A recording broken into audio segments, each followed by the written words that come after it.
What about the possibility of experimental therapeutic treatments?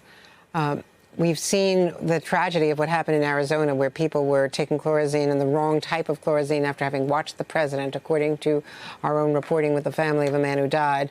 There's talk now of, in fact, from Cuba, we're hearing that they think they have a wonder drug. It's some new form of drug that they've developed that was used against dung fever. We've known in the past that Cuba does have a very robust pharmaceutical manufacturing and research component, but under President Obama, some cancer drug was licensed for use here by the FDA. This is an interferon recombinant alpha B, something jointly developed with scientists from Cuba and China.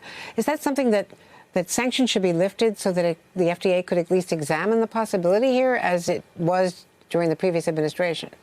Well, this is a global challenge. This is a threat to humankind. We all should be working together to figure out what treatments work, eventually what vaccines work. So I don't think there should be any barriers to the flow of information and good science. But good science is really critical.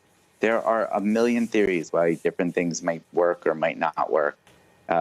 Prompt, efficient, but high-quality clinical trials answer the question of whether they do work.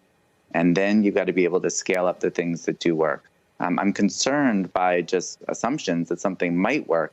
We could spend an awful lot of money, an awful lot of time, maybe make people worse, not really know what's going on without good clinical studies. I know I'm sure, the message that Dr. Fauci is sending, the president and others, that the FDA commissioner is sending, because we need science on our side. We don't want to push science to the side in kind of a mad rush for hope. Which is why we should be listening to the scientists and not listening to the politicians. Hey there, I'm Chris Hayes from MSNBC. Thanks for watching MSNBC on YouTube. If you want to keep up to date with the videos we're putting out, you can click subscribe just below me, or click over on this list to see lots of other great videos.